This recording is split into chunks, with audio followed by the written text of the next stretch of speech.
Hi, thanks so much for watching or listening to this episode. I'm sorry I've not had, again, for not having an episode out in ages. This is just a quick intro to say I'm sorry, but my interview today with Kathleen Hughes, the video cuts off after like 20 something minutes because I lost the video file for it. Deeply humbling moment when I have seen other podcasts be like, I'm sorry that the audio's not great for this episode, and I'm like, how the fuck did you manage that? And here I am before you apologising. But it's no big deal, really. Come on, is it? I really enjoyed my conversation with Kathleen. We talked a lot about writing, a lot about it, and I feel like we only kind of scratched the surface of how much we want to talk about writing, because I feel like it could be like, you know, when you're getting to know somebody or you're becoming friends with someone and you find out that you have a mutual interest in something, but then it's like, how deep does your interest go? Speaking of writing, she speaks a lot about Humour Mill, which is a project, initiative, something that she started. I don't really have an update for how I'm getting on with the show. I feel like I've got I was talking to Gemma the other day and I was like, I feel like I've got both my arms around it, which feels really, really good. I've got a lot of FOMO, a bit, kind of. Actually, I'm like 20% FOMO, 80% so glad I'm not doing the Fringe again this year, because most of the people that I'm talking to are just freaking out. They're not about doing it. That's enough from me. I really, really recommend that you go see Kathleen at the Fringe. I wish I was like a young girl, like wanting to get into comedy and seeing Kathleen's show at the Fringe for the first time. Seeing Kathleen for the first time at the Fringe would be like an awakening, just in terms of like how clear and intelligent but accessible her stand-up is, and feeling like you're making a friend with her while she's on stage, I think, to a certain degree. Although she's, you know, not a lot more than, you know, she's not a personality act by any stretch of the imagination. She's such a great joke writer, and I hope that you really enjoyed my conversation with Kathleen, and go see her at the Fringe, the details of which are at the end of this episode. Please follow the show or subscribe to my YouTube channel, whatever you do, however you do that, and recommend it to somebody who would also find it interesting. Thanks so much. Cheers.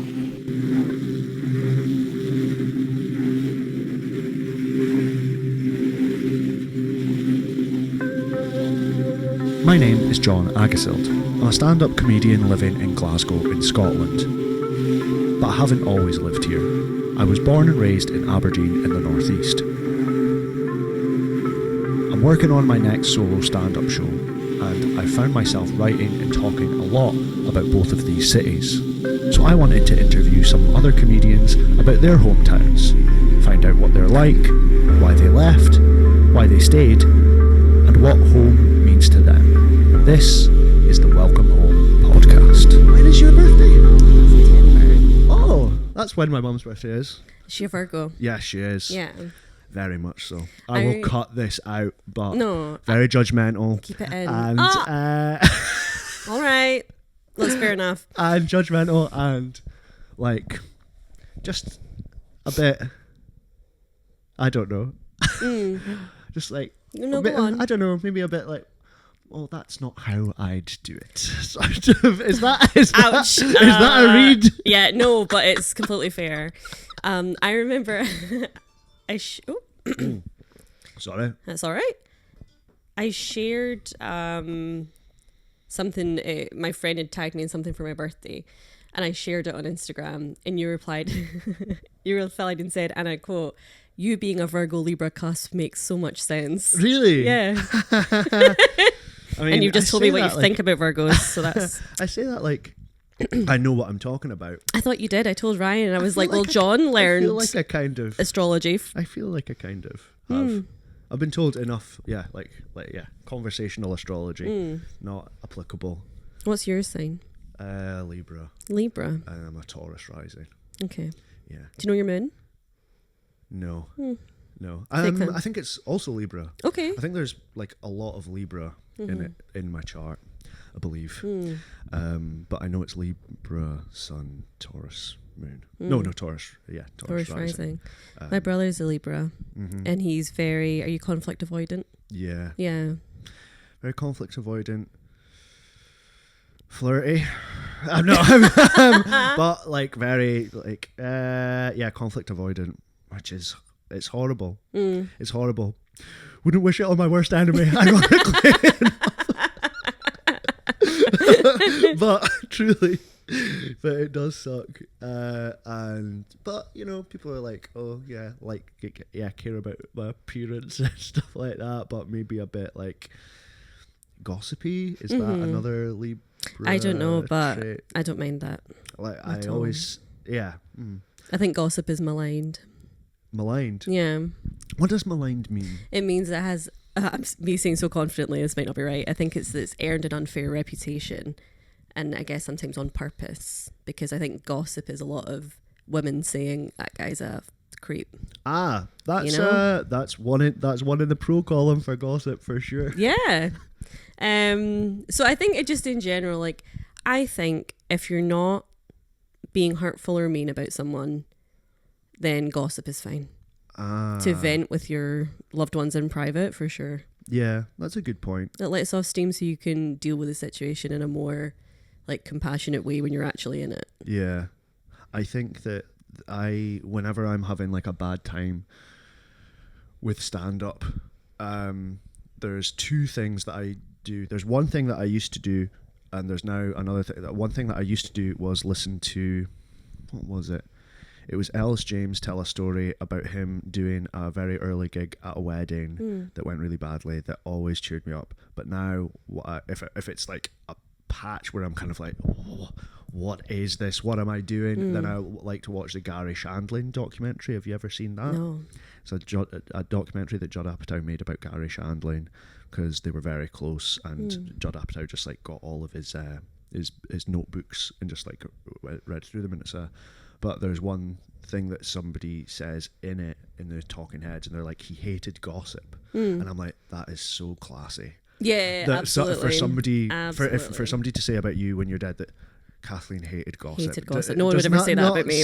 But yeah, exactly. No one is ever saying that about me, unless I have a hard change. And I don't see that. And even then, I feel like, once you've got to a certain point, people's idea of you is pretty established. So even if tomorrow you're like, I'm never going to gossip again, they'd be like, John loved a gossip. John loved forever. Exactly. Yeah. Unless, he was in a car crash. And how was he after? Hated gossip. After, like changed his life around. Went into a coma, came out hating gossip. He was gossiping on the phone. Still speaking English. But never but never talking shit. No. I think the only rule is if you're going to gossip. I like your rule. Thank you. I do like a rule. I'm a Virgo. I like your the rule that of general rule. It has to be. I think it does have to be in private with someone who knows that you aren't doing it to be nasty or be mean.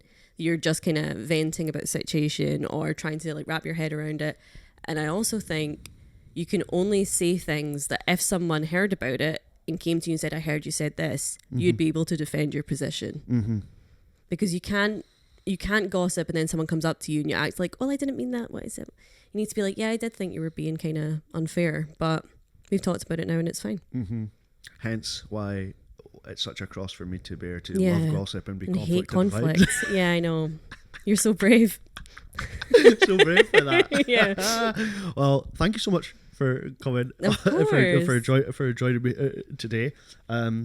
Thanks so much for having me on. I never really do this. I never really do like introductions to guests, because you always like hear about that on podcasts of people being introduced or talked about when they're in the same room. But you're super funny, and your stuff is like, I don't know, it's always very like specific but like accessible, and I think everybody would like strive, well, not like a lot of people who would like strive to do that, but it's just great, and it seems like it's it's very natural. And you're very natural on stage, like, and I remember immediately like seeing you were so like natural and confident on stage, and then to add insult to injury, to be delivering stuff that is so specific but accessible at the same time, talking about Helen of Troy and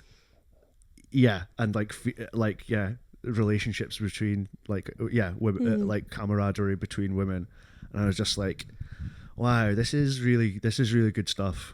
This is really, really good stuff. Thank you. So, as I said, and as I've prefaced with before this, I'm trying to use the podcast as a writing exercise for writing my next solo show. So yeah, how do you write? I think I do a lot of writing out loud. A lot of things come to me while I'm like standing in the shower talking to myself, or walking around. Like if I'm having a bit of a writer's block, I'll make myself go for a shower without, like, I'm not allowed to have music on or like the radio on or anything like that, because I just need to sit and like stand in the shower silently and start talking out loud to myself until a thought occurs. Or I'll just lathering, no, just pure water. You guys heard of no? Water bouncing off of you. No, even that if you've makes me already had a sound shower quite that day. intense. I don't think I've ever got to that, but I'd probably just go for a walk at that point. But Okay. but so sometimes I'll get in a kind of paralysis of having stuff to do. I think that's a kind of mental health side effect. I think a lot of people have that. Having something that is a definite break in between where I am right now and where I want to be, having written something, going for a shower is a nice thing to break that. So sometimes I will go for just a little extra shower as a treat. And if I need to write stuff, I'll just stand under the shower. I'll still shower. I won't like stand and stare forward in the water like a creep. Psycho. But yeah. Everybody else has said other stuff, but I'm like, I might try that. Yeah. Because the shower is a great place for, hopefully, I mean, with we're nude in there. There's mirrors, body positivity, etc. Yeah. But the shower is a great place for confidence. Yeah. For there's great acoustics in there. I love singing in the shower, this is and it. I cannot sing, but I've never thought about bits in the shower. I've never thought of it that way either, but I used to always sing in the shower. So when I was in university, I did a lot of musical theatre, which, do you know what? I was going to act as if that was cringy to me, but it wasn't. It was... Kathleen, if I may, I think musical theatre is a much maligned... yeah. And I think you are using that word correctly. So yeah, in the shower. So there's a bit of that. Yeah. That's like coming, like just monologuing and trying to like get to the end of a thought. Yeah, exactly. Run out. Yeah, the lines and stuff until you hit something. Well, yeah. Or I've thought of a kind of funny idea, but it doesn't really sound like I'm saying it, or it doesn't sound like it fits in with the rest. So I want to hear myself say it out loud and fit it back into my kind of pattern of speech, or how it would fit with the rest of the stuff, or the rhythm of it, and just work those things out. I think that helps a lot with writing, because you can hear when the next beat should be. I need a little hat on that joke, or it doesn't sound like I'm finished talking there, or whatever, That's really good. That's really as it always is. I'm loving this chat already, but that is so like, this is like the shit that we forget, that it's like the basics and the fundamentals at the that's very advanced or experienced way of looking at the basics. Yeah. You know what I mean? And sometimes you're like, oh, it felt like that was like, that's like advanced shit, but you're like, no, this is just the basics. It didn't sound like you'd finished. It's like you've cut off the story of the joke too early. I find that sort of thing difficult, and maybe there's something about body temperature. Maybe. This is like that you're going to become like the Wim Hof of Scottish comedy. I'm going to start doing like Bikram yoga. Yeah, but not cold. Bits. You're like, I need to get it up there. Yeah. I don't know if it's something to do. Yeah, the privacy of it. The relaxation of it. And exactly. Like I used to sing a lot in the shower. And I was never like a good singer. Do you know what I mean? I was fine. I was always in the chorus. That's okay. But I liked singing, so I did it in the shower. And I think, like, I was studying languages at university as well. And I think the thing for me that I find that kind of ties all those things together, like languages and music and comedy, is having this sense of like how it should sound, you know? Wow. And that's something that I don't think I'm the most natural, like, joke writer or the most naturally funny person. So that is a bit that I need to like actively work more on and like learn from other people on. But I think I have a good ear, even if, you know, I'm not a like extremely talented person in that area. I can kind of hear what I need to work on a bit better. Well, I think so. I think that you are very talented in that area, and that you're like, that is so interesting, and there's no way of making that happen other than that you have an ear for rhythm in music and language, and knowing other languages and hearing different rhythm in different languages, or all language I guess has rhythm. It just has a rhythm that's unique to it. That you're like, okay, that doesn't sound like I've finished naturally and that doesn't sound like a natural thought, because all these thoughts do occur to us naturally. All these thoughts occur to us naturally, and as soon as we start mucking about with them, they become less natural. Well, this is the thing that I find so interesting about comedy writing, is especially writing for stand-up, is that how practiced it is to sound like I've just had this thought. Of course, yeah. Is really bizarre. I don't know many other, oh, maybe I do, and it's just not occurred to me because I'm an audience for those and not someone who writes for them. But other things where we all have to pretend that I just came up with this. I don't go to see a play and think they're improvising it. Do you know what I mean? And I know that people know that stand-up is practiced and rehearsed, but it's kind of part of the smoke and mirrors of it to make you feel as much as if I'm just telling you a story off the top of my head as possible. That is the constant sort of like mystery and like alchemy to it, that it's like it's really hard to get good at it. So once you've thought, so that's if you're stuck. I suppose when I started, a lot of it was just going for walks. I would walk to and from work every day. So this was in like end of 2019, start of 2020. I was writing my first like 5. And I would just say things out loud to myself while I was walking to and from work. So I think that's a kind of similar thing of just hearing it. And now it is just kind of I don't know, if I think something's funny or something occurs to me, or I'll just scribble it down until I can get home and spend a bit more time on it. So stuff's in this notebook that I have right here. And then if it's and then is there anything? Oh, very neat. Just at a quick glance, looks very neat. And then if you're comfortable with sharing this, like, what does it? There's highlighted stuff in there. What's the highlight is just for organization. So this is honestly just me trying to be more. So I have like. What is that? That's not bits. That's my calendar for January. Oh wow! Okay, cool. So I think this year, because I'm a bit busier this year than I had been. Like, you keep changing gear, and kind of when you change gear, things feel harder, and you need to kind of take a step back and remember the reason this feels harder is because you're progressing.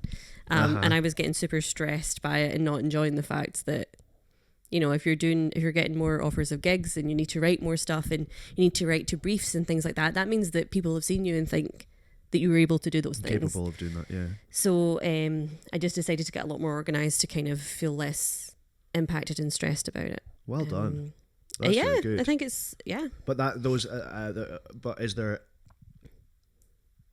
and does that come naturally to you? Does that come naturally to you? To an extent, I think. Are you quite organised with your writing? No, not so much. If I have...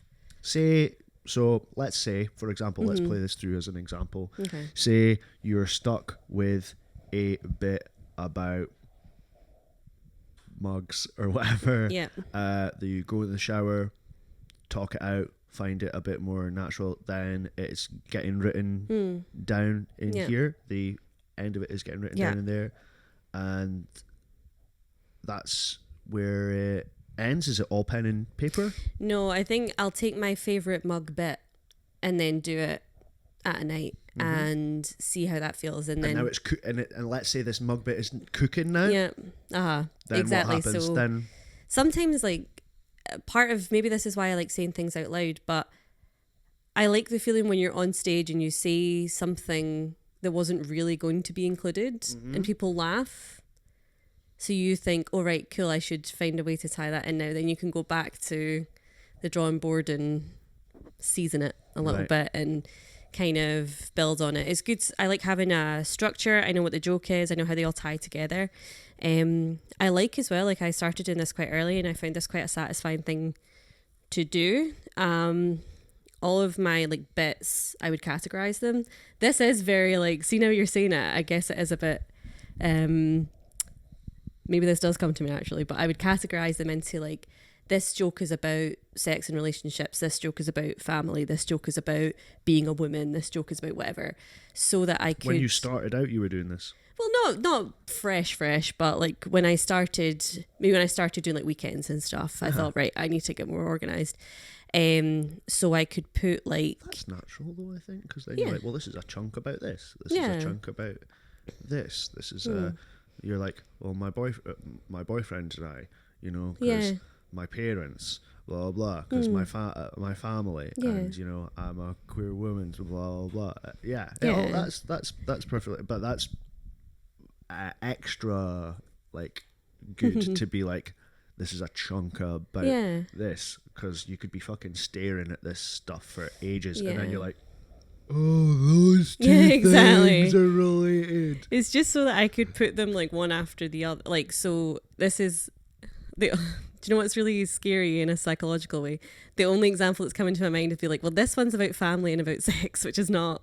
I feel like, say, for example, I'm talking about my family being Catholic. So maybe it impacted my my experience talking about sex when I was younger, and how's that impacted me. So I'll make sure that any two chunks that go together have a bridge between them so that it flows more naturally and stuff like that. And I think having all that kind of visually... is helpful. There's a theme here of kind of having stuff be outside my head. I don't think I do a lot of internal organizing.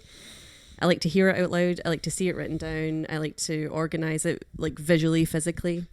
Visually, yeah. I'm a visual person as well. I'm a visual person as well. I bought loads of coloured cards recently, and that's how I'm doing it. And I have a big, maybe not as big as other guys, but whiteboard, and I find that very, very useful to write down. Maybe not as big as other guys. but I find but I was thinking about actually getting a bigger one recently, because I was like, I am very much like, if I'm writing, I'm like, let's get it big. Let's get it big as possible. I want a big felt tip. I don't know if it's just like staring at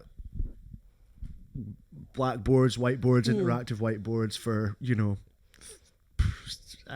13 years of my life, half my life almost, that has got me obsessed with let's get it big up on the wall, that's but that helps me a lot. That helps me a lot. I love a Kanban. Do you ever Kanban? Kanban. So people who are actually organized might disagree, but essentially you have like 3 headings. So that could be like, for me in my day-to-day, it's to do, doing, done. But for bits, sometimes I'll be like idea, writing, happy with it. Okay. And then I can go to my happy with it pile if I have a like paid gig, but I want to do something else and say like, what's finished here. So what I did for my previous show, and I want to write the same, but also differently, to see what helps. That's what this is. That's what this is, an extra different writing approach. Cool. Is that if I do a bit about those cards, right? Like cards, like we were talking about before, I will write it down, blah, blah, blah. And if it's like working, then I will have a Google Drive document that will be cards 1. And then I will do it again, and then if I rewrite it, Mm-hmm. it'll be cards 2, and then Okay. if every time I rewrite it, it gets a new document and a new You've got a number. naming convention. I have a naming convention. Yeah, love Yes, it. that's somebody with a real fucking job. Yeah. Talking. A real job. No, that's talking. my That's brilliant. yeah. Yeah, I have a naming. I literally have a naming Yeah. convention, which are important. Yeah. And that shows me how much I've worked on it Mm-hmm. for my own, like being like, you have tried this, Yeah. even if it's a new line, and then that just Yeah. helps that sounds me. good. So it's more. It's not quite do it. It's just more like this is, and then being like, oh, this took 5 rewrites, like serious like rewrites, or doing it and then doing it again and then doing it again, and then like, okay, this does need change. So that's helpful to me. But that's really interesting. I think, I don't know if I literally already said this, but nobody has said really anything that I would find that easily applicable Yeah. to write. So I'm going to try and come up with something in the shower. On the subject of writing, you have been running a thing called Humour Mill. Yes. How long have you been running that, and in your own words describe what it is and what you view it to, what it is? So when I need to put a description of it, I always write a writing and Skillshare network for anyone in comedy or something along those lines. But I need to, honestly, that's kind of 101 of marketing something, but I need to narrow down what it is. Essentially, I wanted to make like a space that felt like you could have some sort of progression with other people in your team, kind of, for comedy. Because I think a lot of people feel kind of isolated in terms of when you're writing, when something comes up, like, as a lot of people who are comedians will have had day jobs and stuff, but they might not have been freelancers before. They might not have been paid to do things outside of kind of what we think of as work. So there's a lot of stuff that you have to learn. And I think especially like since I started doing comedy, so it's been about 4 years, you need to do a lot of your own marketing. You need to do a lot of your own social media. You need to know how to like schedule yourself and book travel and things like that, and stuff that maybe when you start doing stand-up you don't expect to be things that you have to know how to do. And I think it's kind of, to an extent it is, I think that when it comes to making art, firstly, not everyone has to want to be a professional in that to do it. Some, people write poems who aren't going to be poets, or people paint and draw and stuff and they don't have any intention of being artists professionally. And I think comedy is like a good and cathartic way to talk about stuff. And if people don't want to be like professional comedians but want to try it, there should be like a nice space for that.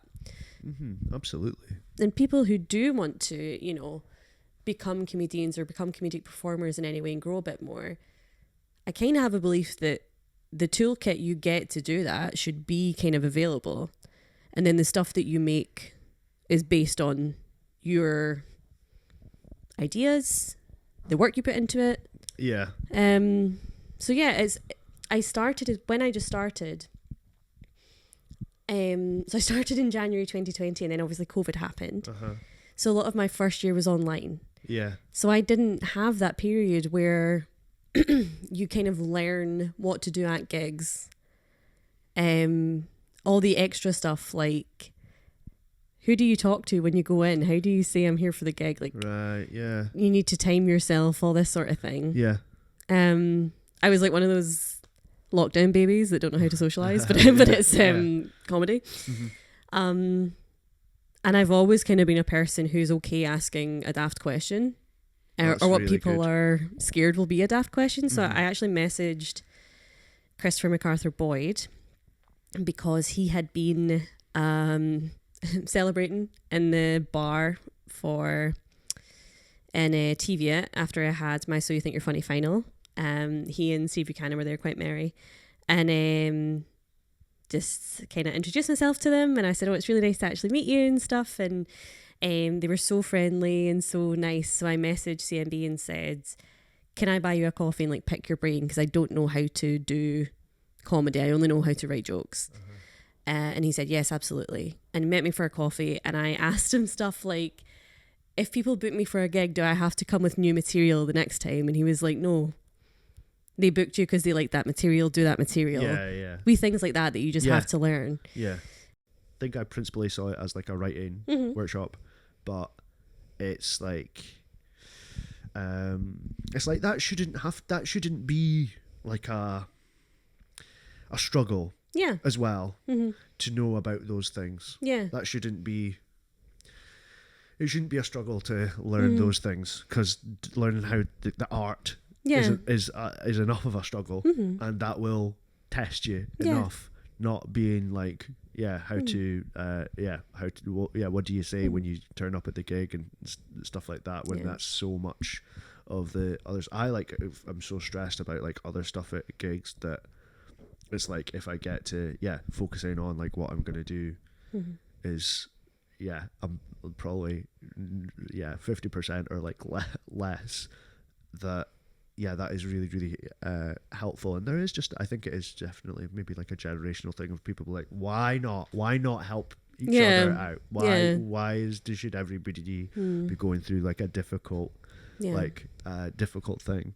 But that's so good, because I went along to the one on, and also you put out the thing that was like, about like doing your tax return and stuff like that, and I probably would have been less likely to do it if you hadn't posted those things and like a reminder. And then I was like, okay, I have been more organized in this like more recent years, but that was really helpful. It was genuinely helpful, and it's just like, you just never know, like, to you never know what encouragement that sort of stuff gives people. So it was really that was really, really helpful, and just give me like a nudge to be like, no, like, get your act together and stuff like that. But I went along on Thursday, and it was principally people like sharing ideas for bits and stuff like that, and you sort of like chair for want of a better word, like host it, and it's and it was so good. It was so good. And there seems to be like people at all sorts of different levels who are there, but a new idea, I think, is always like a new idea, regardless of how experienced you are. Yeah, exactly. That is like the very humbling thing about the art. And maybe it's I find as I get older, it's like, you said the rhythm and stuff makes more sense. Or you are able to identify the rhythm easier. But I was like, I can't quite get this to work. And you're like, maybe you just need to explain this. And I was like, maybe that might not be the problem solved. But I was like, it feels like somebody's like, I understand what you're saying. It's just like literally an extra pair of hands. It was like there's been an extra pair of hands on this. And it was so helpful, and it was so good. And it was really, really good. So that's so good. And how often is that? Is that like every month? The aim is to have a writer's workshop every month. So the writer's workshops are always free, because they're basically just booking a big table in a pub or a cafe or something. Excuse me. And then people can come and just, as you say, like whatever they're working on. So that's open to any sort of like comedic writer, performer. So like drag acts come along, stand-ups come along, we do sketch sometimes. And it's really nice. And I think I've been very guilty in the past of being someone who thinks if I didn't do it all myself, it doesn't count. Yeah. Like I have to have achieved it all on my own, or else it doesn't count. And then through doing this and actually working with different comics, and in particular Kate Hammer, who I'll give a shout out to, who has been like Kate's amazing, so helpful and stuff. Like she has so much experience with sketch that I don't really have any experience with, so help with that. Through working with her a lot more and seeing like how beneficial collaboration is, it completely changed my perspective on being a comedian, because I had kind of thought of it as a solo thing. I can look at other people do their act and say, oh, I like what they did there, but I need to work on it alone. Working with Kate and speaking to other comedians and having more of that collaborative process and seeing how much my writing improved and how much people enjoyed it. Yeah. Rather than all of us sitting in our house going, oh no, I think that's shit. Yeah. I have a bit of that. Yeah. I definitely still feel like this has to be all me, even though I like sit and like write with Stu sometimes, and he's like, that happened today, and I was like, I'm definitely going to try that line that he's given me. I'm 100% going to try that line that he's given me, because it's funny, but sometimes I'm like, no, it has to be like, it has to be me. It has to be me that comes up with it, and just why not? But I find it really admirable, the just looking to help just like giving up your time to do that. But I guess if you're that way inclined, you'll be like, I'll be rewarded somewhere, in some other way, and it's really good to help people out. I feel like I've had like there's such little help like offered when I was like starting out, but maybe that's not the case. But like, it's a really good thing you're doing, and I would I will definitely be going back to be like, to try and figure something out.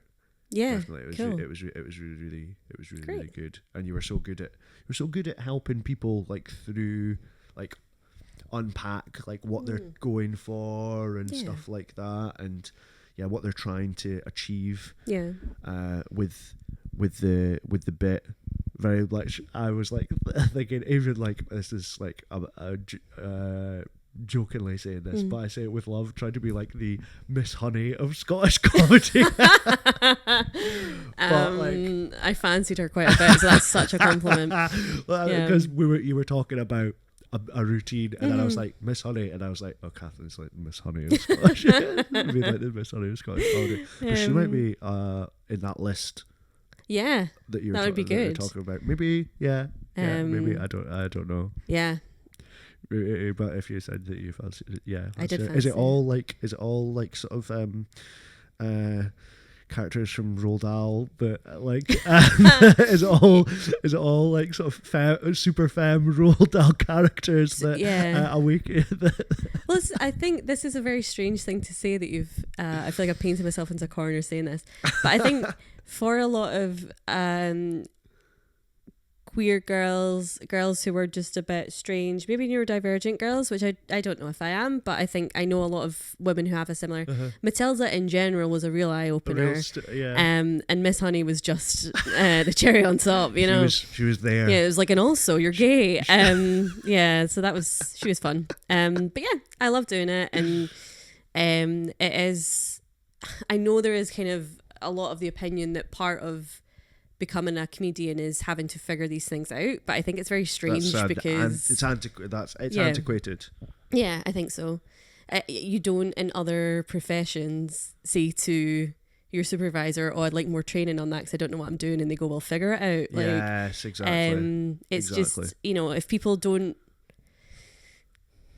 people wanting to access training or ask for support or say, hey, I want to do this but I'm not sure how, is them like working themselves on improving themselves as a comedian. It's not us doing stuff for them. It's not that they then do zero effort. You're saying to somebody, do this, do that, give yourself enough time before like between like arriving in the place and doing the gig or something like that, blah blah. You're not like booking and paying for their train and doing the gig for them. Absolutely. If they're shit and not funny, that's it. They won't get anywhere, or it'll take them longer. But you should have a Why safe are you space. Threatened by somebody being helped to? Yeah, exactly. Helped with like Excel. Yeah, exactly. Like that. Nobody's coming for your. It's very nobody's coming for your job. Through like exactly. If they're funny, they will Prosper. Yeah, exactly, on their merit, and not because I shared a Google document with them. Pathetic. I think we can all agree. It's pathetic. I'm just coming more into the film, sorry.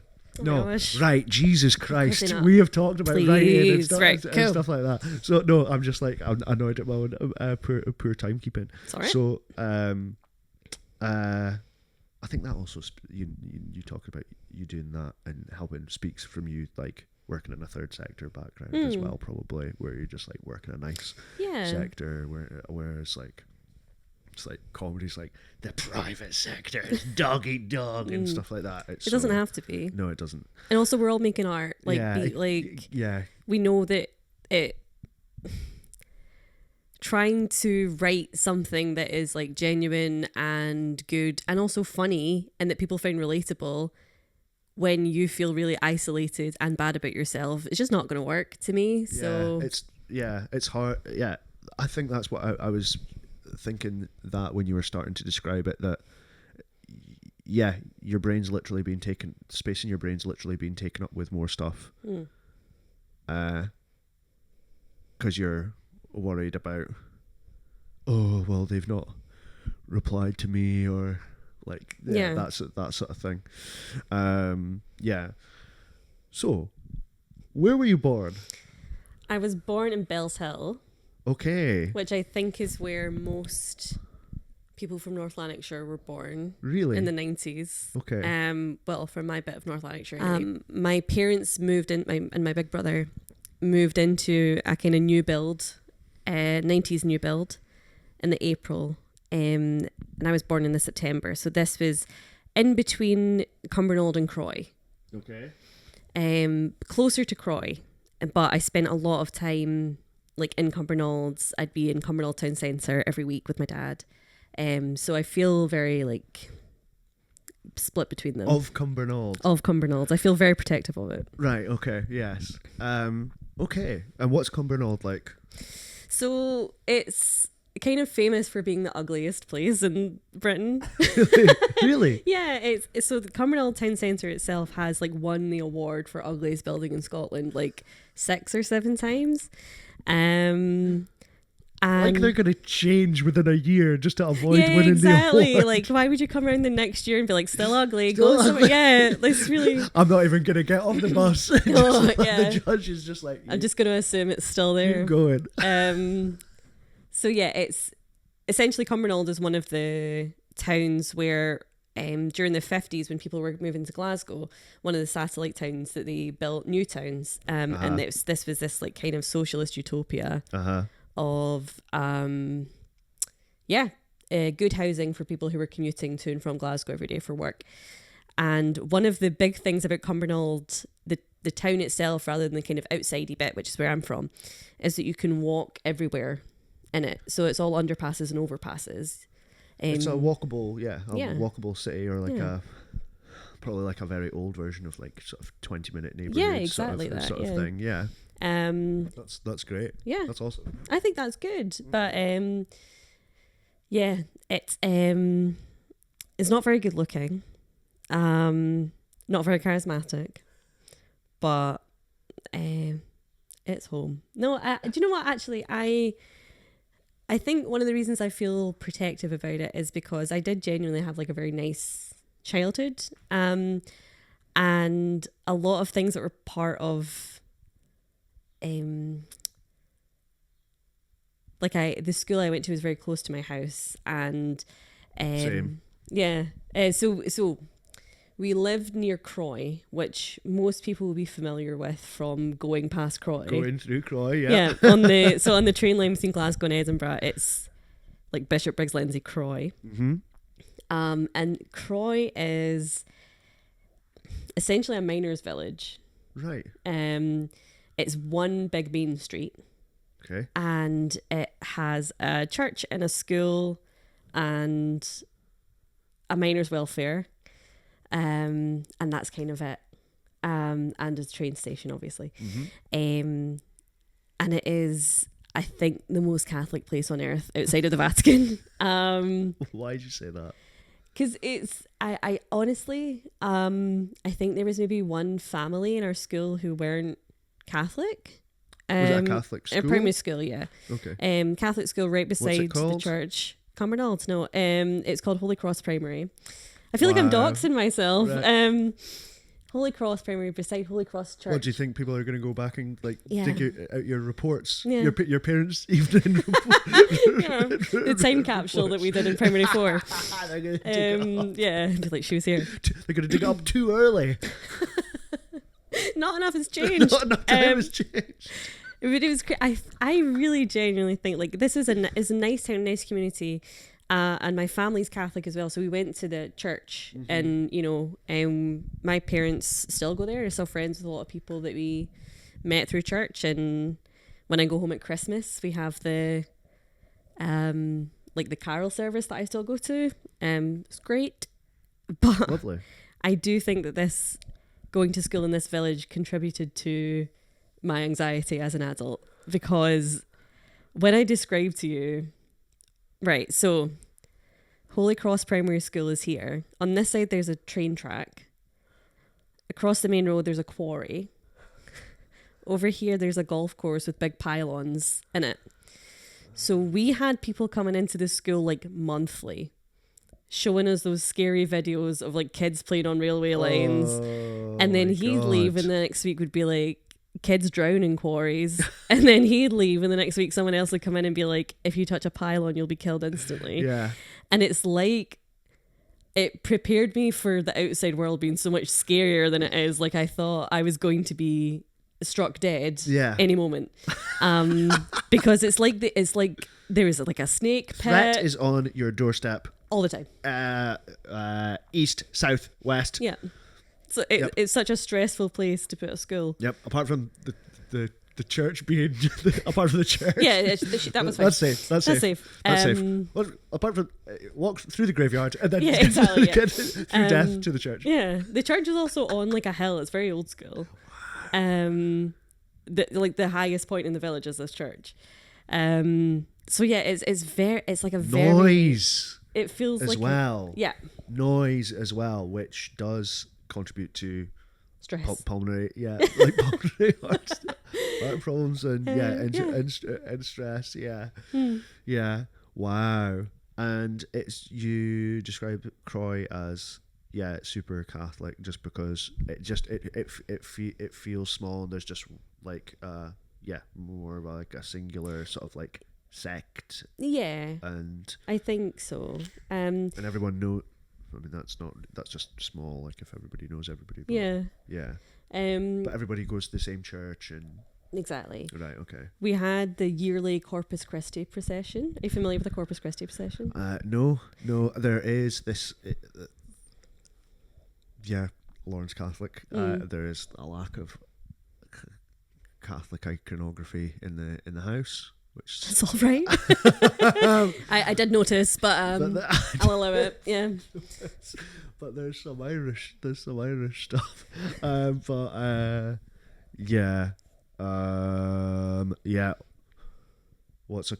Let me guess what a Corpus Christi go for is. It's a corpse, death. Not quite. Well, this is Christianity we're talking about. Yeah, exactly. Yeah. There ain't so no you such thought thing. Corporeal body. What's that? Yes, it's where you get the body of Christ. The body of Christ. Yeah. So that's what it is. Okay. Corpus Christi means body of Christ. And are they also called sacraments? Yes. And would you describe yourself as super duper Catholic because you are using the Latin instead of just saying sacraments? No. Oh wait, so Corpus Christi is just what this occasion is called? Is it also super Catholic to be like, are you aware of what that is? It's like, are you one of us? Are you one of us? No. Yeah. Is that especially Catholic? I think so. I do think we like to check, but we'll have. I'm starting to figure it out. I'm feeling my. It's more of like a cultural thing. I need to sometimes I just need to separate what's like Irish and what's Catholic. I don't think even we do that. Tricky to do. My family don't even do that, so don't worry about it. Yeah. So Corpus Christi, before we get distracted, is so Corpus Christi is this one occasion. Sacraments can be any number of different. So there's 7 sacraments. We don't need to get into it, but Corpus Christi isn't one of them. We mustn't. The procession is basically they put part of the body of Christ in like a big. They have like a big golden stick with like a ring at the top that they put the body of Christ in, and then they walk through the village, and then we would all in school that week have like learned a couple of hymns, but this is like a big deal. Like we all went, and it's nice. It's a bit of pageantry, which is, I mean, if that's what you're into, Catholicism is the one for you. Absolutely, yes. But yeah, it was like when I say it was a very Catholic upbringing, I don't mean to sound as if it was like very strict or very, because I'm not religious really. My parents, but we grew up in a religious household. Like we went to church, and that was always for me like a fairly positive experience. Like it was, there was a community, and don't get me wrong, I didn't want to go to church on a Sunday morning because it was Sunday morning. But yeah, I think it largely for me structure, it was community, exactly. singing, pageantry, a lot of singing, love tradition. It. Yep, I was an altar server. Right. Okay. Wow. Yeah. I mean, I don't know. I mean, it does what it says on the tin. I think really. Yeah. But I don't know that many like kids in my school who weren't. Okay. We were super Catholic. But, okay. Yeah. And that's Croy. And that's Croy. That's Croy. But you said that you don't really class yourself as being from Cumbernauld because you say that for like simplicity's sake. Yeah. Yeah. How long did you live in Croy? I lived just outside of Croy until I was 19. Right. Okay. So that was almost 20 years in the same house. That's awesome. Yeah, it's really nice, and my parents still live in that house. Ah, that's nice. So yeah. Is it like it's super rural? Yeah, kind of. It's. I don't want to say to where it is because okay. My parents are still kicking about in there. They've really since their kids moved out and they retired, they've done the garden up. It looks great. That's really funny. They're having a great time. But well, this is the thing because they were very Catholic. Okay. Still. And I went through my like smug atheist phase when I was a teenager, and then kind of, as we all did, and then kind of decided, looking back now, as I say, like the community of it is really nice. And I'm pleased that I'm pleased I had that community like so centrally in my life when I was growing up, even if I'm not like Catholic now. And I do think it was an introduction to like spirituality and things like that. That I still feel quite attached to, but my parents like go to Rome every summer. Wow, with their friends. Really? Well, not specifically. They go to Italy all the time with their friends, and then they'll throw in a little fun like Day Vatican trip. Yeah, so fun. Cool. And I have a note in my phone to remind me to get a refund from a psychic. So they're really winning. Like I should have stuck in with the Catholicism, really. That's so funny. So yeah, you ever done that on said that on stage? I said it once and then people didn't laugh. They don't have a clue. And I was like, look, they don't have a clue. It's not really a joke, it's true. Anyway. And you went to primary school there and like secondary, or did you have to go somewhere else for secondary school? I went somewhere else for secondary because badder town. Yeah, my brother went to the local secondary school, which is actually in Coatbridge, which is. Right. Okay. So Coatbridge, I thought is supposed to be super ugly. Well, it's part of Cumbernauld. Oh, is it? Well, I don't think it likes that, but let's be honest. That's okay. That's your truth. That's my truth. That's your truth, and that's your perception. Yep. People would maybe just see that as part of something, but others may not. You can at me. But you see Coatbridge as part of Cumbernauld because it has that thing. I don't know what I'm trying to describe, and it's never good to see people on their phones on a podcast. It's all right. But I think I know exactly what I'm talking about. You talk about this lady that's beside the motorway. Like she's no. What am I thinking of? My grandma's buried there. That's a whole other thing. Yeah, I'm like, oh my god, yeah, your grandma's grave is so ugh, it's so ugly. Maybe it's the shopping centre that I'm thinking of that is it like very brutalist or something? That's Cumbernauld Town Centre. Oh, that is. Yeah. Yeah. With the big bit that's like hanging out. It looks like, in the way that brutalist places all look like a sort of, like a spaceship that's about to sort of like take off or something. Your brother went to school in Coatbridge. He went to Coatbridge and just kind of had a rubbish time. So I wanted to go to a different school. And my mum was a teacher, so I went to the school that she worked at in Kirkintilloch. Okay. And had a great time. Nice. Yeah.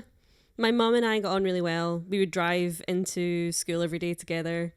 What a sweet childhood. Well, yeah, like I remember. Bye, oh, have a good day at school. You have a good day. And she just goes in that door and I go in that. Yeah. I remember it like so fondly of like me and my mum.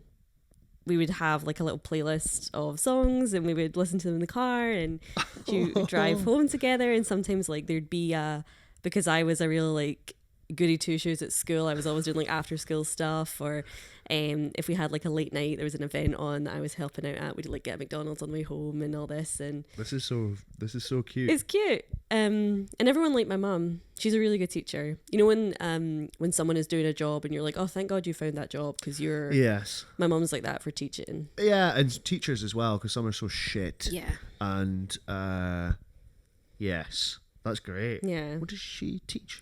She was head of RE. Whoa! So, of course. Yeah, of course. What else? Out. What else is she gonna do? Checks out. That is sick. Head of RE. So, well, that's because it was a Catholic school. Like she had quite. The secondary school was Catholic. Yeah. So okay, sorry. She had such a big role in the like school community because she was head of RE. But so she was actually quite a big name. I don't know how else to describe it. Like. And everyone liked her. Okay. Everyone got along with her. So I didn't have any. Sometimes when I say to people, like, I went to the school my mum worked at, there's this kind of, I don't know, presumption. You'd be like, oh. Yeah, I don't know if I'd like that, but. You just think of awkward run-ins or people slagging you off or people thinking that you're going to be treated fairly or then you're maybe actually treated unfairly, unfavorably to set an example that you're not. But you just assume all of these things, but that wasn't it. No, at all. Not at all. That's so nice. It was great. I had a really nice time at high school. That's great. And I was. And you did stay there for the whole time, whole six years. And you did musical theatre at school or uni. A little bit. I did like some school shows and stuff, and but yeah, had a nice time. And this is such a crazy thing to say. How much do you think like your stand-up is informed by your time in Croy and growing up in the most Catholic place in Scotland, according to your words, and being schooled in the most the most dangerous place in the world, with like the quarry and the how do you think your stand-up's influenced by that? I don't know. An interesting question. I've never really thought about that. That's interesting. I think I've always like had this I have this idea in my head that my family called it like stubbornness or whatever, but I think I always question stuff. So it's quite strange, I guess, as a child, being in a community where so many things were just answered. There was an answer to everything. Do you know what I mean? Where that's the way we do things. It was quite traditionalist, but I don't mean to make my parents sound kind of as if they were very hard line. That they were very like loving, open-minded people. Who are just also quite religious. But I think I have always questioned a lot of stuff. I remember so as I say, the church is on top of the hill, proper old school. And we were walking up and this was Sunday morning and I didn't want to be there and I wanted to be back in my bed. And I said, why didn't you put the church on the top of the hill? Why can't they put it down the bottom so it's easier to get to? And my dad went, well, the top of the hill is closer to God. And I was like, shut up. There's no way you just said that. Do you know what I mean? And I understand he probably meant that's why they built it there. But I was like, of course you just said that. like it felt so like old fashioned, and Yeah. he had an immediate answer that I was like, no, it actually makes more sense to put it on the bottom of the hill so more people can get into it. Yeah. Anyway, it just That's interesting. Yeah. And having an answer for every it is like it's maybe initially comforting for some, mm-hmm. and maybe frustrating Yeah, I think for others. Yeah. For others, especially when I think that a lot, like some people would say that like good comedy or like good art like asks more questions than it answers, maybe because it like leaves you with something of like thinking about something, or like pondering something, and you're talking about I think stand up is like asking questions or like posing questions as opposed to giving answers to audiences, or if you're trying to like give a view, you're like, this is just my view. It's not the generally accepted view and the view that you should all have, or if I think this is right, it's because other people think this is right. Yeah, that's interesting. And then where did you move after? Where did you go after Croy? After Croy, so I knew that I was going to do modern languages at university. So in the summer between 5th and 6th year, I went to Madrid to live with a family, to basically be an au pair, which sounds a lot posher than... See, I always think if I say, I was an au pair, I feel like that makes me sound posh, whereas it was actually... You felt me emotionally pull back? Yeah. I was like, John, listen, I swear. Whereas I've been an au pair twice. People do think that's posh. Listen, but it's posh having an au pair. It's not posh being an au pair. True. You know, there was... Key Yeah. Key difference. I got €50 a week. Wow. The pocket money for wow. But to be fair, I also lived in their house and ate their food and everything. Yeah. But I did like nice food. Yeah, nice food. Full-time childcare. And they would say things to their kids when they didn't want to go places like, Kathleen's from a place where they don't have this. Croy. What? Yeah. Like if we were going to like a museum or something, and Madrid's like got beautiful museums, like it's a really cool place. But they're like, yeah. I don't want to go. I want to see Picasso again, like whatever. They don't have any Picassos in Croy. The thing is, we don't. Like, which is not a fair stereotype. Yeah. No, actually, we don't have any. Yeah, Picassos she was in on the Croy. money. Yeah. But she I remember the mum of these kids saying, where Kathleen's from, they don't have these things. As if I grew up in it is the ugliest place in Britain 7 years in a row. Ugliest shopping centre in the UK. Like, yeah. So yeah, I did that, and then the year between 6th year and starting uni, I did the same thing with a family in Playran, which is in Brittany.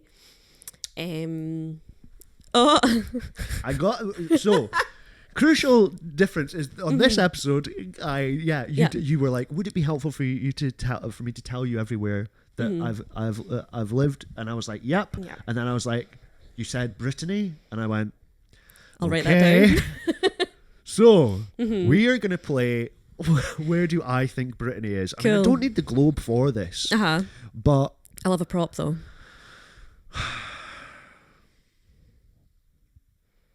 That's North America. Yeah. Because I said he's showing off now. Where do I think Brittany is?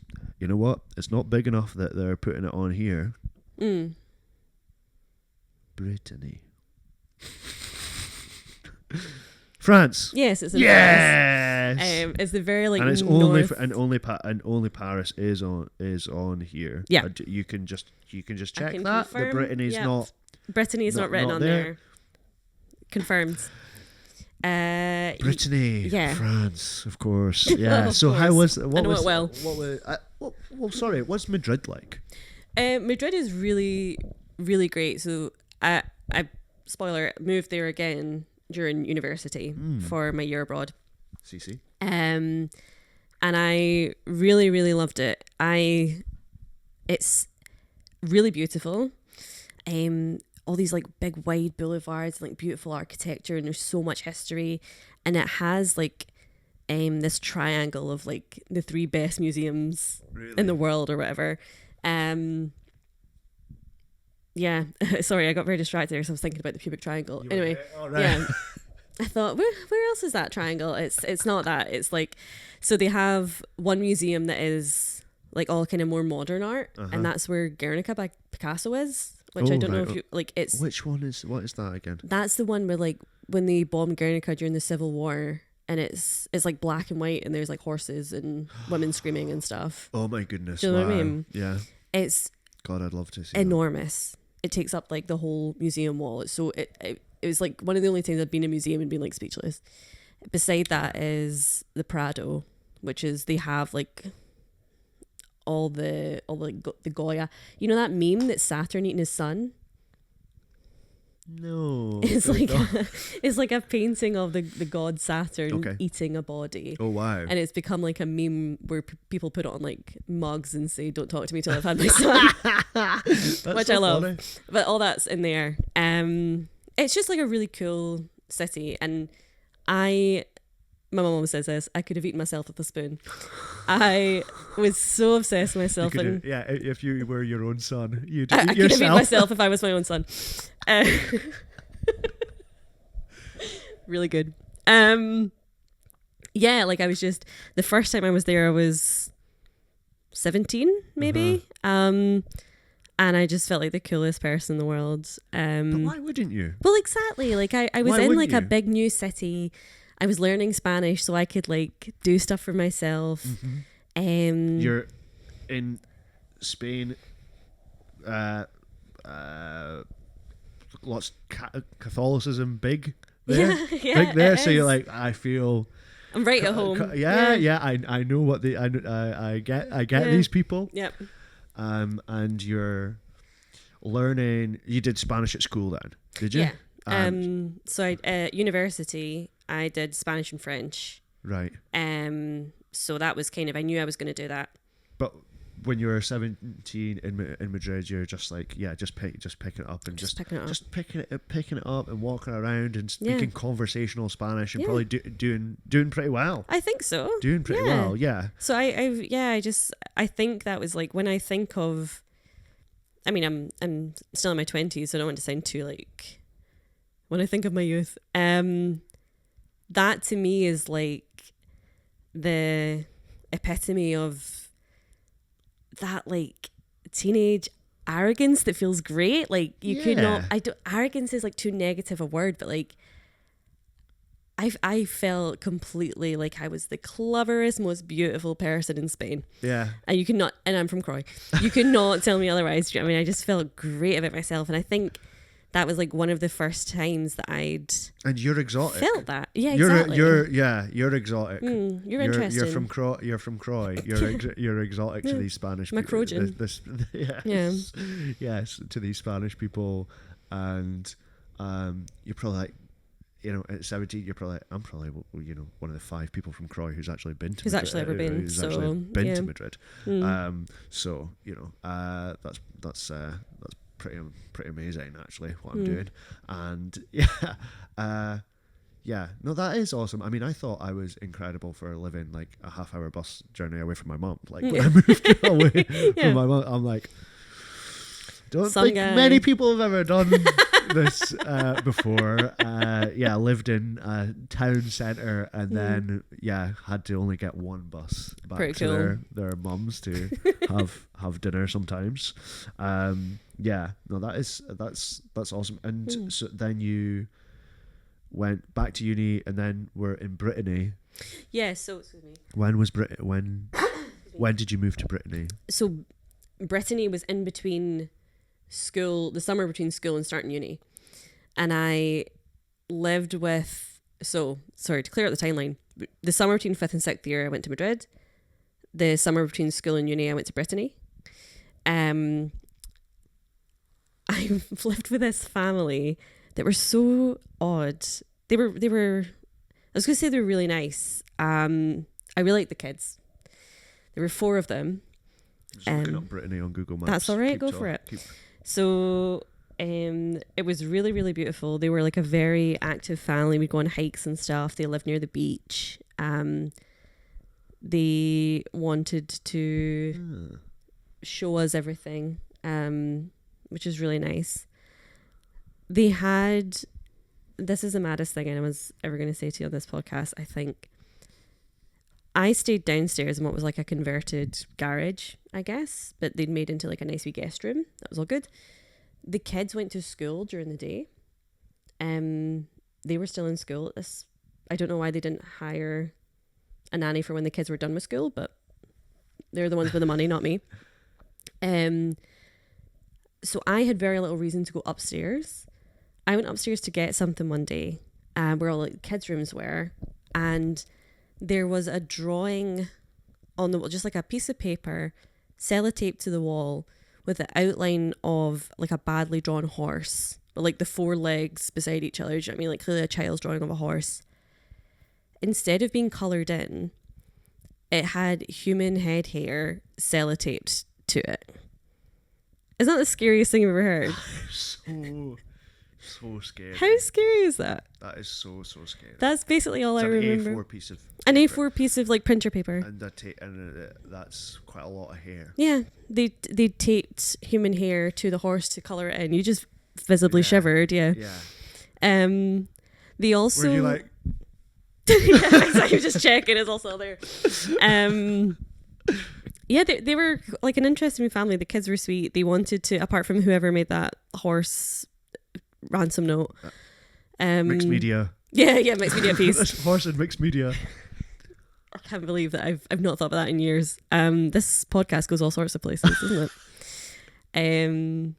Yeah, they were nice. One of them really wanted to make films, which I thought was nice. And she said, will you please be in my film? And I said, yeah, of course, absolutely. So what, do I have any lines? Because if they're in French, I'll need to see them before, so I can't really improvise in French.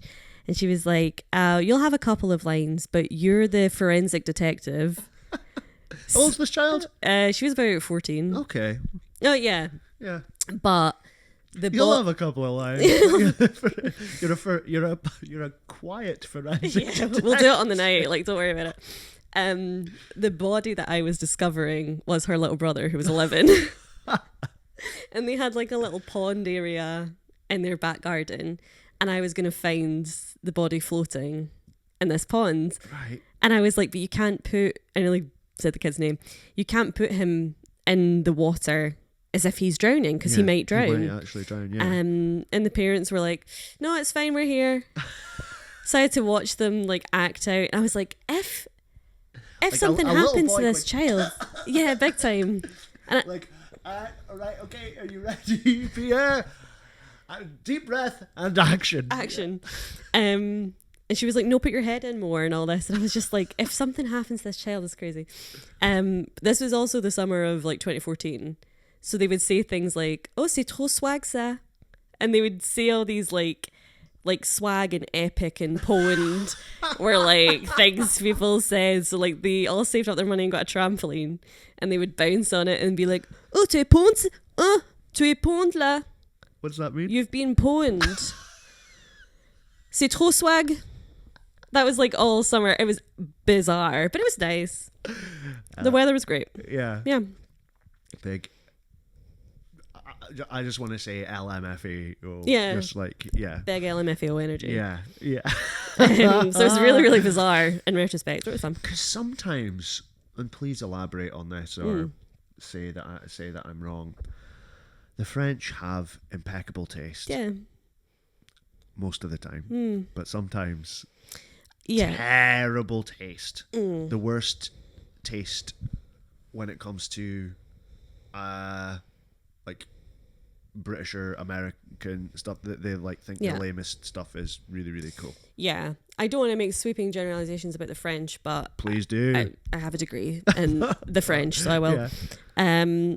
What I noticed is like when I was finished with my stint with this family, on the way home I decided I would go down to Paris because I'd never been, and then go back myself, and I was so ready for it to be so stylish and everything, because I mean it's Paris, that's what it's supposed to be like. French people, not all of them, a lot of French people dress themselves exclusively from Decathlon. And it's like, of course, but they're also so much more active than British people, so like makes sense. But it's like, you know those they're popular now, but those like barefoot trainers where they're like really wide, so as if you're not wearing shoes. First time I saw them was during this trip, and I saw them like so many times. Oh my god! Paris. Yeah, sorry, I just remembered something else, which is like, I don't know how much of this you'll have to cut down because I've talked way more about this place than I expected to. So as I say, the kids were still in school at this point. They all had so many hobbies. I barely saw the kids. I was like, why have you booked me to basically sleep in your garage for 2-3 months? The kids had all these, like, because it was the end of the school year, all these like recitals and dance recitals and music recitals and all this. One of them was a dance recital. The older kids, and I think the middle kids went to the same dance school. So the whole family was going to see. And they had you know when they have like the babies class and these dance things, and it's just basically like little kids walking around on stage kind of doing stuff at the same time. The story they were telling was about the Hunchback of Notre Dame, Le Bossu, and they all had hunchbacks that were a balloon stuck into their t-shirts. But then as they danced with increasing vigour, the balloons would pop. So it was just all these confused children being like miraculously cured through the medium of dance. I was literally sitting there and I was like, why am I here? Like, what has led to me sitting watching this in like a school gymnasium? That's so funny. How mad is that? That is like that's very similar to like, have you ever seen the video on French TV of like Serge Gainsbourg watching like all the children dressed as Serge Gainsbourg? I'll send it We'll to find you. it. I'll send it to you. It's like Serge Gainsbourg, who was famous for like being a Lothario singer. He's like sitting smoking, and then on this TV show they're like, and then like literally like 50 little French boys all with like pretend stubble and like suit jackets like rolled up pretending to smoke, like walk out and like singing like one of his songs, and he is just like streaming tears down his face like smoking, like, I can't believe my country loves me this he's much. Like crying from he's overwhelmed right, with emotion. Wow. It's absolutely incredible. That's what all these children dressed as tears were streaming down my face. Yeah. It was like, oh my god, wow. Yeah. What were we just talking about? We were just talking about Brittany. And then then you went back to, where did you go to uni, sorry? So I went to Glasgow Uni. Oh, wow. To do languages. What made you want to do languages, can I ask? I just liked them a lot. You've got a brain for it. I think so. It's a shame because I don't really use them anymore, but I just loved them at school. I remember it's not sad, but it was probably sad at the time when I was trying to be cool because I was 16 when I started Advanced Higher French, and we got like a big photocopied booklet of like more complicated grammar than we'd been doing in higher, and I remember looking at it like, oh fuck yeah, can't wait to get cracked into this. It's certainly a certain brain that does it. I remember a girl in school, and she just had a brain for it. I just couldn't wait to stop doing it. Yeah, I could not wait to stop doing it. Were you good at maths? This is my cross to bear, that how I always put it, I was the slowest kid in the top class. Okay. Which is understood. I talk about it like it was like the worst thing that's ever happened to anyone, but it is shite.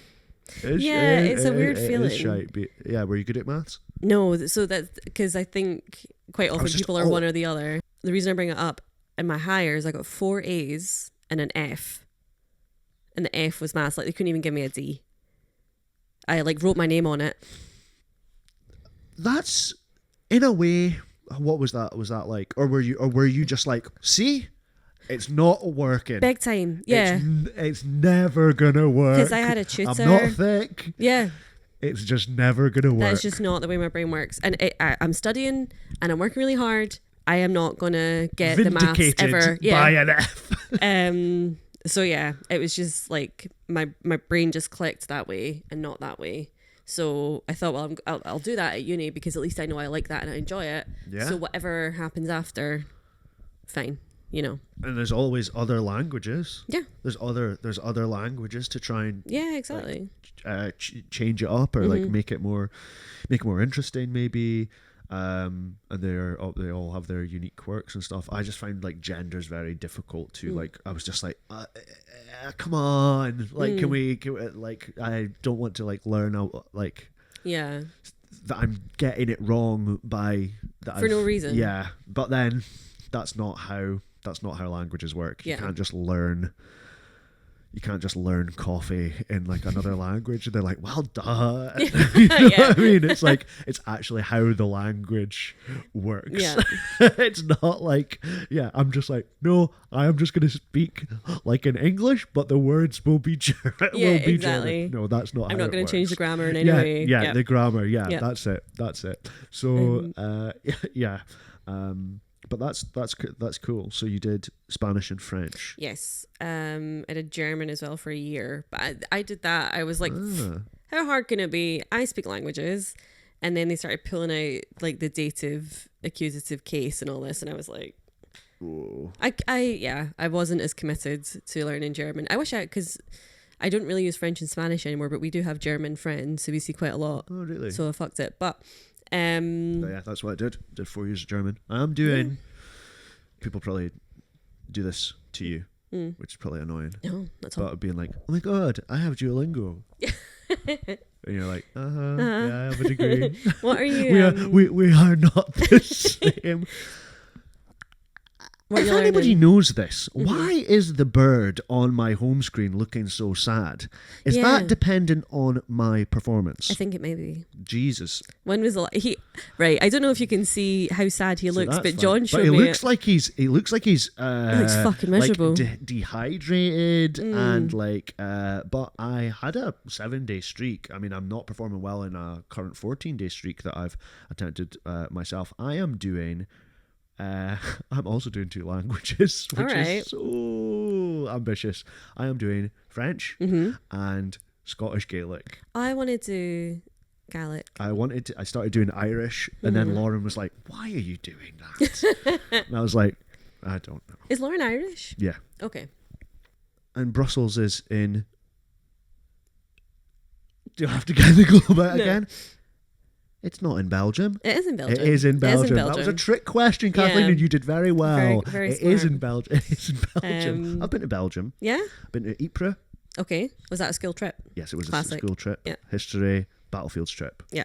Yes. I love a bit of history. I wish I'd done that at uni. Anyway. I did kind of like when you do languages, you have to do all sorts of different kind of electives that go along with it. So I did kind of film and history for those ones. So that was quite fun. But I'd like to... because I like watching foreign films and I'm like, I'd like to, and especially French, so much of English is French. Yeah. Like, so it's crazy. It's crazy how much like montage, like director is like a realizer, like someone who realizes the thing, and I'm just like, These are the so same, in conversation with one another. But it also becomes really funny because then when you're like watching something in French or listening to French, you're like, I speak French, like because you're like, I know what these, even if it's not the exact, is it as you say like with director, it's not the same word, but I see exactly why it's called that. Yeah. And you're like, well, my brain must just work like a French person's brain, and you start trying to speak French. You're like, oh shit, okay. Yeah. So you went to Belgium to go to was that your choice to go to a different country that spoke French? Also, yes and no. Hang on. They speak Flemish. Yeah, they do. So, but they some of them, French. but they also speak French. Yeah. It's just like they do both. Yeah. Okay. So when you do a languages degree, or at least the language degree that I did, one language, you have to go to one place for a year. So I went back to Madrid because I knew it and I loved it, and that was fantastic. And no au pairing this time. No au pairing. Great. I know, no wains. Yeah, it was just a nice year. Wow. That's awesome. I mean, I am just like, I just find people like the other thing that about talking about this is I find people like moving away into far flung places. Like, yeah, it would scare me so much. It would scare me so much to do that. So yeah, and you spent just a year in Brussels. No, I spent a year in Madrid, and then the year after you had to do your other language for a shorter period of time. So I went to Brussels simply because it was a shorter period of time, it was like harder to find. So when I lived in Madrid, I worked as basically a classroom assistant in a bilingual school. And these kids were bilingual. It was crazy. Like, I was teaching them I was helping one of my kids with their homework, and they were learning about the Paleolithic era. She was like 7 or 8. I was like, anyway. What do you mean? What you get? Just how smart they are. She was learning that in English. Yeah. Oh wow. So this is actually like, this will become a whole other podcast. I have a lot of opinions on like bilingual schools or English language education for kids who don't have English as their first language, because they would learn a lot in English, and then I'd say to her, or they'd say they learn about the water cycle, right? They would learn all the words, and they would learn like photosynthesis. They would learn all of this. Precipitation. See, we know. We know these words. And then I'd say to her, in Spanish, can you explain the water cycle to me? Okay. Yeah, exactly. And I think like a lot of the time, the kids I was working with were 7 or 8 years old. They would learn the English words, but I don't think they would always have like a understanding of the actual process. Okay. In either language. Well, so much of education is just like memory and regurgitation. It's not actually like understanding stuff. Yeah.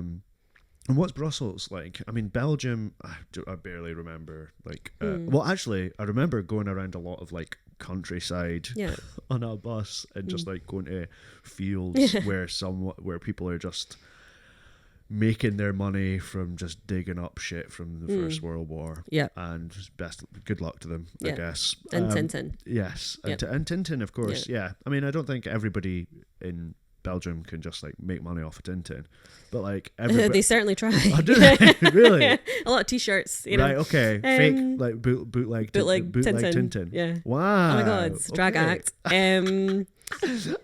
Yeah, because there was just like, we would just go to the fucking middle of nowhere and it'd be like, and this person's set up like some trenches that you can go through, and you're like, yeah, and everyone buy a bullet for your mum, or like, you know, blah blah blah, because it's just like loads of bullets. Just buy loads of bullets so you can as souvenirs and stuff like that, and it's just loads of shit that people have dug up from fields. Crazy. But we went to Flanders Fields, which is in Belgium. I think so. And where all the poppies are. Yeah. And stuff, and the famous cemetery that's near it. But yeah. But what was your opinion of like Belgium or like Brussels and Belgian people? Like, it was nice. I stayed with. I actually didn't really learn any French or practice any French, because the reason I went there was because we had a shorter time, so it's much harder to find like a job or something. So I was doing an internship with a kind of career jumpstarting your career company where you can come in and do training. Maybe you've been out of work for a while, that sort of thing. And they were nice. But I wasn't there really long enough to like make many friends, or I don't feel like I really learned anything about like Belgian culture or anything like that. But I stayed with this lady. Her name's Josie. I love her so much. She was just like this. They have this, it's quite normal, I think, in Brussels for older people who have bedrooms that their kids have moved out of, to have students live with them. So she had like a big 3-story house, like one of those very tall, skinny houses, and the loft was like turned into a studio, and that's where I stayed when I was there. And she was just like a really nice lady. She would say things like out of nowhere, like, I should never have been a mother. And I was like, yeah, speak your truth. Do you know what I mean? Like, she would just Saying that in English or she spoke English, Flemish and French like fluently, as everyone in Belgium does. So it was a terrible place to go to learn French, because they were like, I'll make this quicker for us. And also the place I was at was really like startup culture. Okay. So everyone was speaking English. But yeah, I had a nice time with Josie. Like, I know French for I should never have been a mother. I should never have been a mother. So dramatic. I mean, honestly, the way Duolingo is, I'm shocked that like that hasn't come up. That has not come up yet. That's so interesting, and I just find that like I said, you know, it's interesting that, you know, that this life that you've lived has made you attuned to language and rhythm and stuff like that, and then, like, you know, it's obviously gifted you, continue to gift you in your understanding of or appreciation of rhythm for writing and delivery, and that is just lifelong learning or whatever. Or nobody else can live your exact life that makes your comedy yours, but that is incomparable to learning about administrative stuff in comedy, that you're like, you don't need to have, you're like, I have earned this because these are my interests, but comedy is your interest. This is not your interest in learning about admin-y stuff, so I'll help this person out with that. So it's just, what you're talking about, it's you talking about the places that you've lived in your life makes a lot of is the pieces of what makes it, your interest and your approach of comedy, or how you've come into it. It makes sense to me from what you're talking about. And now you live in Glasgow. Yeah. And now you live in Glasgow, and you're like, and that's nice to hear, because I think I have, through a lot of different opportunities, got to meet a lot of people who I wouldn't have met ordinarily. Do you know what I mean? And, you know, I think at that pivotal an age, so this was all happening in my like early 20s, just realizing that there are going to be people who you don't get along with, and there are going to be people who you have to stand up for yourself with, and there are going to be people who are really kind and let you into their home and be a bit strange, and you're going to have to accept that that's the way they are because you're in their home, and make these like connections and friendships with people who, you know, in another context maybe you wouldn't have been friends with them, or you wouldn't have had that conversation or whatever. And I think it's made me as an adult a lot better at like connecting with people. That makes perfect sense, because in languages, of course, you're going to be like, sorry, can you repeat that? Or I literally don't understand what you're saying. Whereas there's such an awkwardness about, if we speak the same language, saying I don't understand what you're saying or what you mean by that. But it's giving you the confidence to do that. That's awesome. I'm just going to check a text from Lauren. And then I'm going to ask you the other those two questions that it said.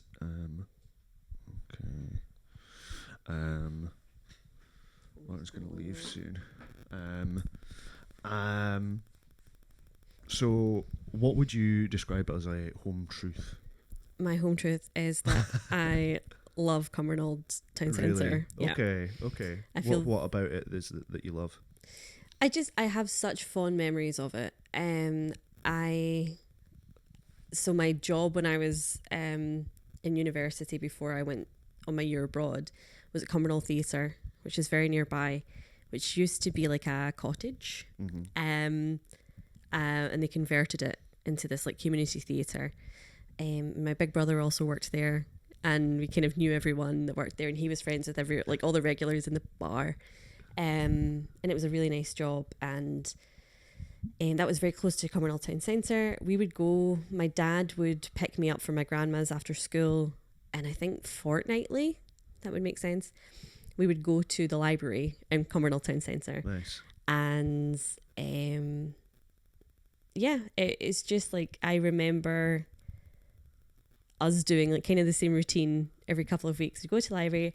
I had certain books that I would get out like every other time. A lot of them were these like Usborne Guide to the Paranormal, these things. And he would go, yep, looks good, let's go. There is also a museum in the back of the library, Cumbernauld Library, that has like because that's kind of where the Antonine Wall is. Okay. There's a lot of Roman artifacts that are found around Cumbernauld and also Kirkintilloch, where I went to school. So they have this like quite shit museum in the back of the library that has like a very it's passable waxwork of a Roman soldier, but he's not looking well. And they have like coins and arrowheads and stuff that they found. Yeah. And there's the big massive, like, so if you look up a photo of Cumbernauld town centre, there's like a big bit that sticks out over that's kind of the thing that I was trying to describe. That's what I was trying to describe. The library is kind of up in that bit. What a lot of that is a big, huge, long ramp. Right. And I remember so clearly, like, running, like I can smell it, like running up and down that ramp after we'd been to the library. Then we would go, my dad would let me look in the rubbish pet shop, even though we didn't have any pets, just because I liked them. Yeah. And we would go to R.S. McCall and I would get a sweet. Great. And we did that like every 2 weeks. And it's such like a fond memory. And I know it's like not a pretty building, and inside it's not either. I was in it fairly recently. I was in it like a year ago. I can't really remember why. I just felt this like flood of, I was like 8 again. Do you know what I mean? And there's talk of demolishing it, and I really don't want them to. And I understand if they do, because it's ugly and everyone hates it. But I will really, really miss it, and I don't want them to do that. Yeah. I think there's something, unique about being like, well, I've got loads of memories in this place, and that place my memories won't go with it, but I won't have the like trigger to like set off my memories. Of, the thought that I'll never step in there again. Yeah, absolutely. Yeah. What is a home comfort? What's a home comfort to you? So I was thinking about this. I think I'm going to say having community spaces. Like, when I think of like nice times of my childhood. So, for example, in Croy, we had the miners' welfare. Right. And I just don't see many spaces like that anymore. Like, I think a lot of them are closing down. I remember so many, like, so my brother was in hospital for quite a long time when I was he got out on my 10th birthday. He had heart surgery, he has a pacemaker. So I turned 10 in the September, and then for his 14th birthday in the October, we did a big like party. And that was in the Croy Miners' Welfare. And I think it's sad to not have as many community spaces anymore that are built around, being somewhere that's specific to that area. And when you would go into this building and there would be like photos of the miners and like information about the mines and like artifacts and stuff that kind of celebrate the culture and history of this place. And it's not like a big important place. No. Do you know what I mean? No. But it is important the only to place, there. There's nowhere else like Croy. Yeah, exactly. It's literally like that's and it's like this place is valid. Yeah. And that's kind of like what I'm wanting. That's exactly what I'm wanting to like talk about. That there's nowhere else like this. It's completely unique. There's nowhere else on the planet like this, or this is the only place on the planet that is this place. Like, yeah. And it's that feeling of like, maybe I'm just, maybe just because I'm getting a bit older, and this, children still feel this way regardless. But like, of that pattern of carpet that you have in that kind of place, and like putting 3 of those chairs together so that you can they sleep fit perfectly with your dad's jacket over you, and like you can still hear all the adults talking too loud, and like that feeling, you know what I mean, of just being like, this is the place where I'm supposed to be. Yeah. This is where I'm from. Yeah. And nobody made the space with you specifically Yeah. in mind, but they kind of did as well. Because they wanted families from this area to use it. Yes. This exactly for this. Yeah. Yeah. Um, I'm not intelligent or eloquent enough to like speak on like what. Those sort of places like being less readily available and stuff. But that's really nice. It's like what they call like. I've literally got a book that David recommended to me that I need to read, but that's more about like towns and stuff. But it's like third spaces. Yeah. Is that what they call it? Is that what they call it? Like a place that isn't work or home. That's a third place. Yeah. Or that you don't have to spend a lot of money to sit in. Yeah, crucially. It's built for you to enjoy and be safe in. Yeah. Yeah. And I think we don't see as many, and it's like, as you say, like my. So where's that for you just now? I still think I have one. That's what I mean. Like, I like libraries, but my local library is shut. My local library's been under construction. They're fixing it, but it's been under construction for ages and ages and ages and ages. Yeah. I do, like, I am in community centres a lot for work, for my day job, and there's some really, really, I don't mean to say like these don't exist anymore, because some do, and we need to like support them and get behind them and stuff like that. But I've really noticed a reduction in these sorts of spaces. And it's not just that it's nice to be able to go and work somewhere and not having to keep buy like £4 coffees to justify sitting there, but it's just stuff like that as well. It's like where nice memories are for people. Yeah. And you can celebrate coffee something. shops shouldn't be full of people working. Yeah. They should be full of people having coffee and chatting. Yeah, there should exactly. be people being like, God, don't kick me out. Yeah. That's fucked. Yeah. That is really doesn't make any sense. But that's what it is. But that is exactly what it is. If I had any agenda from being on this, it's to find out if there is a community centre near you and how you can support it and use it, and do that. Absolutely. Absolutely. Yeah, because I remember going to like a youth club and stuff, which was in a community centre near me, and just like, if I didn't have that, then it would have probably would have gotten like a lot more, like loads of trouble. Yeah. Probably. So you're doing a Fringe show? Yes. And this is your debut hour this year. This is my debut. Which is called Cryptid. It's called Cryptid. And Cryptid, CRYPTID. Yes. Is, can I go for guess, is a supernatural creature that does not take one form. It shapeshifts. Not necessarily. So cryptid is any creature that's existence isn't confirmed by science. So it could be like a shapeshifter, it could be Bigfoot, it could be Nessie, it could be an alien, any of these things. Okay. Okay. And they're famously different also, like amongst different cultures as well. What's the one in like Native America? I can't remember. A skinwalker. Yes. Yeah.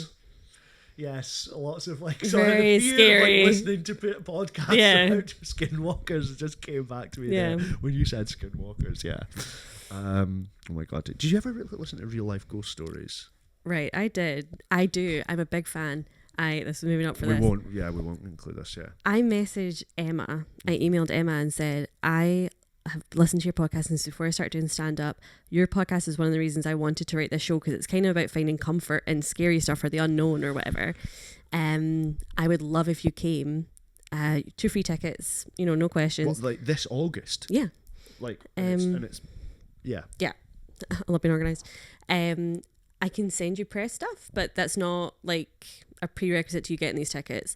And she emailed back and said, I will not take free tickets. I will absolutely pay for them. That sounds great. Would you like to come on a Patreon episode? Oh my God, amazing. I was so, this is the thing. I was so starstruck. And then I was like, no one understands how exciting that is. And then I remember you saying to me, oh my God, listen to Real Life Ghost Stories. I thought John will get it. Amazing. How exciting is that? That's great. So why is it called Cryptid? It's called Cryptid. Without spoiling any bits of the show.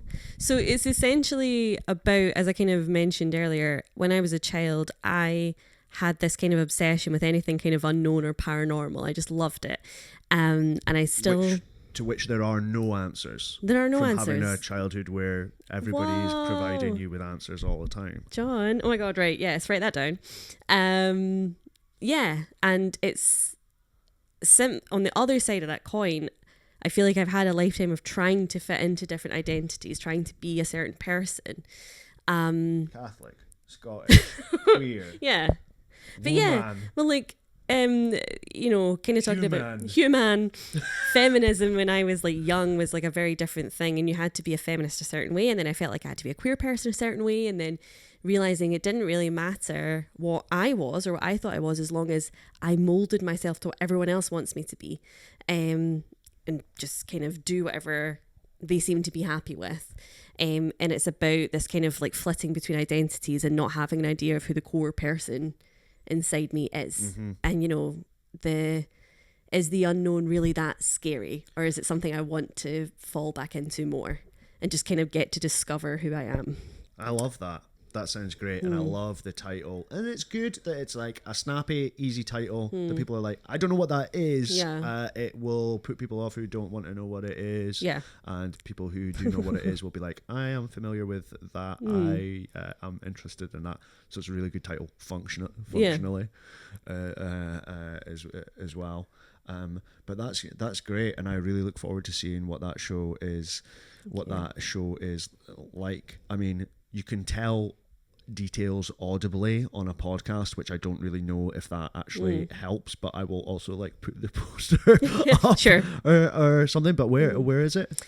It is every day at the Snug in Gilded Balloon Patterhouse, except the 12th, at 4:20. Fun. Blaze it. Fantastic. Blaze it. Pwned. Swag. Suitable swag. Amazing. Well, that'll be so good. I really look forward to that. So people can go there and they can find humor. They can go to Humor Mill sessions or events. Oh yeah, please come to. So I'm a bit crazy busy with Fringe at the moment, but we usually have a monthly free writing session. Just drop in, chat about your ideas, and we monthly, maybe not quite every month, but have like a ticketed session where someone who's more experienced will give a bit of advice on their area of expertise. So that's pretty cool. You've had great guests. You've had Stu and Steve. You've had Kate, Crystal Evans. You've had really So those are such good, funny, knowledgeable. Yeah, it's been really fun. People. No, that's great. I wish you all the best. Thank with you all so that much. And Fringe, and thank you so much for Thank you coming for along having and talking about these places. Thanks so much.